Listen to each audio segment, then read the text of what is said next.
मिनश्शैतानिर्रजीम बिस्मिल्लाहिर्रहमानिर्रहीम रब्बि इश्रह ली सदरी वयस्सिर ली अमरी वाहलुल उक़दतम मिन लिसानी यफ़क़हू क़ौली। आज का जो हमारा टॉपिक है बच्चों वो है जेनेटिक्स। ठीक है, जेनेटिक्स में basically it's very important. Different laws आएंगे, इनको पेश किसने किया था? मेंडल ने। You know very well. Law of segregation की अगर हम बात करें तो वो लॉ ऑफ सेग्रीगेशन के अंदर हमारे पास जो दो एलील्स होते हैं, एक जीन के दो एलील्स होते हैं जो दो डिफरेंट होमोलोगस क्रोमोसोम्स पे होते हैं, वो डिवीजन के टाइम, गैमीट फॉर्मेशन के टाइम एक दूसरे से सेपरेट होते हैं और फर्टिलाइजेशन के वक्त उन दोनों की आपस में फ्यूजन होकर वो ज़ाइगोट बनाते हैं। लॉ ऑफ इंडिपेंडेंट असॉर्टमेंट ये कहता है कि जो डिफरेंट एलील्स हैं, डिफरेंट एलील पेयर्स हैं क्रोमोसोम्स के ऊपर, वो आपस में एक दूसरे से इंडिपेंडेंटली असॉर्ट होते हैं, सेपरेट होते हैं गैमीट फॉर्मेशन के वक्त। एक का ट्रेट दूसरे के ऊपर इन्फ्लुएंस नहीं करता या एक जीन दूसरे जीन के ऊपर डिपेंड नहीं करता for separation. Law of dominance इनका तीसरा लॉ है और इसका मतलब ये है कि in heterozygous individual having two different alleles, one allele the dominant and other one is the recessive is marks. जो एक हमारे पास डोमिनेंट एलील होता है लाइक दिस वन, तो इनमें से जो ये बड़ा एलील है ये इसके अफेक्ट को मास्क कर देगा, इसको हाइड कर देगा, और हमारे पास जो फिज़िकल फिनोटाइप आएगी वो एज अ डोमिनेंट आएगी। इसको हम लॉ ऑफ डोमिनेंस के अंदर स्टडी करते हैं। नेक्स्ट जो यहाँ पे हमारे पास आता है वो है जीन इंटरेक्शन। बच्चों, एक जीन का दूसरे जीन पे क्या अफेक्ट होता है या एक जीन्स हमारी बॉडी में किस किस्म के रोल प्ले करते हैं, उसको हम जीन इंटरेक्शन कहते हैं। कॉम्प्लीमेंट्री जीन इंटरेक्शन के अगर एक क्रोमोसोम के पास एक जीन है तो वैसे ही दूसरे क्रोमोसोम के पास दूसरा जीन होना चाहिए। ठीक है, both genes are expressed required for the expression of trait, इसको हम कॉम्प्लीमेंट्री जीन इंटरेक्शन कहते हैं। एपिस्टेसिस का मतलब ये है कि एक जीन दूसरे जीन के इफेक्ट को मास्क कर देगा, हाइड कर देगा जो दूसरे क्रोमोसोम पे प्रेजेंट होगा। ठीक है, इसमें बॉम्बे फिनोटाइप बेस्ट एग्जांपल है एपिस्टेसिस की, जिसमें हमारे पास एक क्रोमोसोम पे ब्लड ग्रुप तो है लेकिन दूसरा क्रोमोसोम उनकी एंटीबॉडीज़ को प्रोड्यूस करेगा, लेकिन अगर वो नहीं है तो अगर पहले वाले जीन के ब्लड ग्रुप हैं लेकिन चूँकि उनके एंटीबॉडीज़ नहीं है, उसके रिसेप्टर्स नहीं है तो वो ब्लड ग्रुप ज़ाहिर नहीं होगा। इसको हम एपिस्टेसिस भी कहते हैं और इसके अंदर बॉम्बे फिनोटाइप भी आएगी। पॉलीजेनिक इनहेरिटेंस का मतलब ये है कि आपके पास एक ट्रेट को बहुत सारे जीन्स कंट्रोल करें, like skin colour and beat colour. ठीक है, ह्यूमन हार्ट्स भी मल्टीपल जीन्स को कंट्रोल करते हैं। सप्लीमेंट्री जीन इंटरेक्शन का मतलब ये है कि similar to complementary gene interaction but here either gene alone can produce trait. यहाँ पे उसमें दो जीन्स चाहिए होते हैं कॉम्प्लीमेंट्री जीन इंटरेक्शन के अंदर, लेकिन सप्लीमेंट्री जीन इंटरेक्शन के अंदर एक जीन भी ट्रेट को प्रोड्यूस कर सकता है।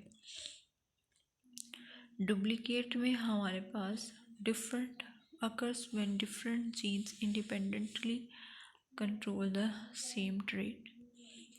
ठीक है, एबीओ ब्लड ग्रुप सिस्टम।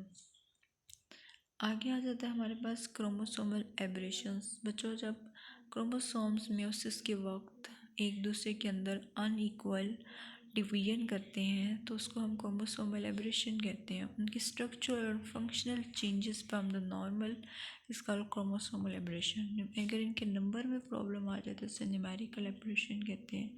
जैसे एन्यूप्लॉइडी का मतलब बच्चों ये होता है कि it's form the non disjunction. ठीक है, अगर एक ज़्यादा क्रोमोसोम आ जाए तो वो डाउन है, अगर एक मिसिंग हो जाए तो वो मोनोसोमी है, और अगर स्ट्रक्चरल चेंजेस आए तो अगर डिलीट हो जाए तो डिलीशन, ज़्यादा हो जाए तो डुप्लीकेशन, रिवर्स हो जाए क्रोमोसोम तो इन्वर्शन, और अगर एक टूट के एक सेगमेंट दूसरे सेगमेंट के साथ अटैच हो जाए तो इसको हम क्या कहते हैं, ट्रांसलोकेशन।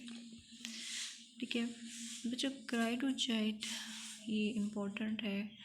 इसमें ये क्या होता है, क्रोमोसोम नंबर 5 की डिलीशन हो जाती है, जो बच्चों में इंटेलेक्चुअल डिसेबिलिटी का कॉज करती है, और वो कैट की तरह ऐसी आवाज़ निकालते हैं जैसे लगता है कि बिल्ली रो रही है।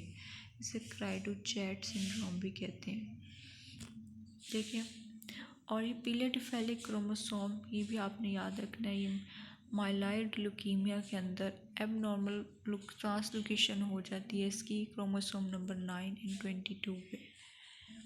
अच्छा, अब अगर हम जीन थ्योरीज की बात करें तो जीन थ्योरीज आपको पता है, genes are the unit of heredity which carry instructions for building and maintain an organism.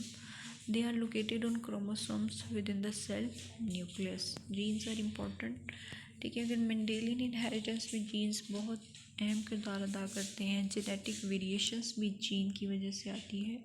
Genotype and phenotype. Genotype basically के जो जीन का इंटरेक्शन होता है बॉडी में, homozygous, recessive, homozygous dominant, heterozygous, ठीक है, और हेमीजाइगस। हेमीजाइगस की कंडीशन मेल्स में होती है जिनमें उनके हाफ क्रोमोसोम्स पे जो होते हैं वो सेट ऑफ करेक्टर्स और सेट ऑफ जीन्स पे होते हैं और हाफ पे नहीं होते।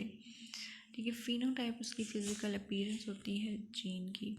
म्यूटेशन आ जाए बच्चों किसी भी वजह से तो उनके हम जीन म्यूटेशन कहते हैं। ठीक है, जीन ने एक्सप्रेस कैसे होना है। ट्रांसक्रिप्शन का बच्चों प्रोसेस बहुत इम्पॉर्टेंट है। आपने बताया कि जो डीएनए के अंदर से एमआरएनए बनता है उसको हम ट्रांसक्रिप्शन का प्रोसेस कहते हैं, और ये एक इम्पॉर्टेंट प्रोसेस है। आरएनए प्रोसेसिंग, डिफरेंट तरह के आरएनए भी यहीं से बनते हैं। यूकैरियोट्स के अंदर आरएनए मॉडिफाई होता है, स्प्लाइसिंग होती है। ठीक है, एक्सॉन्स मिल जाते हैं और इंट्रॉन्स रिमूव हो जाते हैं, और पोस्ट ट्रांसलेशन मॉडिफिकेशन होती है। इसमें हेड कैपिंग होना 7 मेथाइल जीटीपी की और पॉली एटेल का एडिशन होना, इसको हम पोस्ट ट्रांसलेशनल मॉडिफिकेशंस कहते हैं। ठीक है, ट्रांसलेशन प्रोटीन की सिंथेसिस को कहते हैं from mRNA and it takes place in cytoplasm. Protein folding and functions भी इम्पॉर्टेंट हैं। रेगुलेशन कैसे होती है और इसमें फैक्टर्स कौन कौन से होते हैं, ये सब आप लोगों ने देख लेने हैं। जो रिकॉम्बिनेशन, अब थोड़ा सा हम इसमें मॉलिक्यूलर बायोजेनेटिक्स का इसमें हम यहाँ पर जिक्र करते हैं।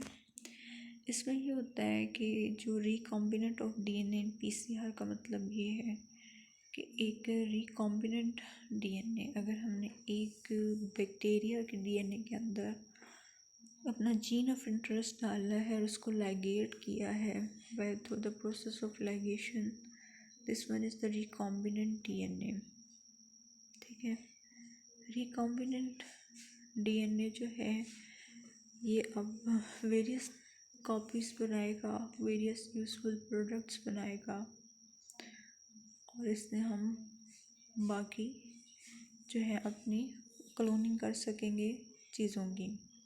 सबसे पहले हम आइसोलेशन करेंगे, फिर रिस्ट्रिक्शन की मदद से उसको डाइजेस्ट करेंगे, कट करेंगे, फिर लाइगेट करेंगे, फिर ट्रांसफॉर्म करेंगे, और फिर हमारे पास मल्टीपल कॉपीज़ आ जाएंगी क्लोनिंग की। तो जो पीसीआर वो एक जनरल टेक्निक थी जो हमने पीछे पढ़ी, रिकॉम्बिनेंट पीसीआर लेबॉर्ट्री में यूज़ करने वाली टेक्निक है जो क्लोनिंग करती है। इसमें सबसे पहले हमने डीनेचुरेशन करनी है, एनीलिंग करनी है, एक्सटेंशन करनी है, और फिर साइकिल को रिपीट्स करना है ऑफ सेवरल टाइम्स।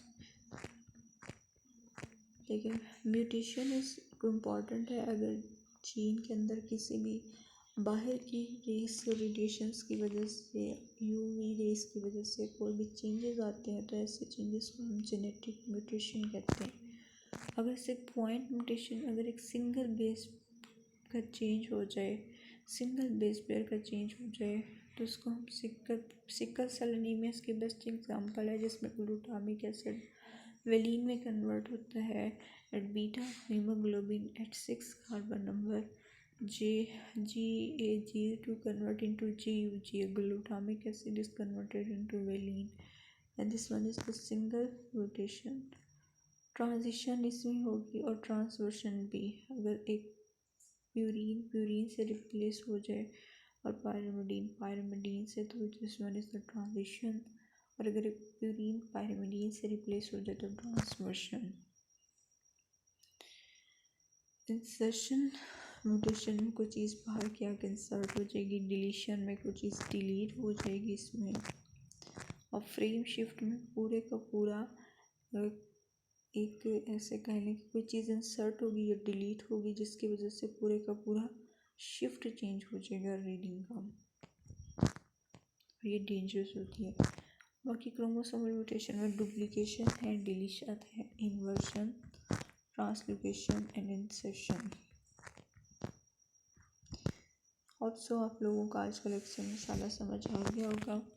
नेक्स्ट जो हमारा लेक्चर होगा वो इंशाल्लाह एवोल्यूशन का है।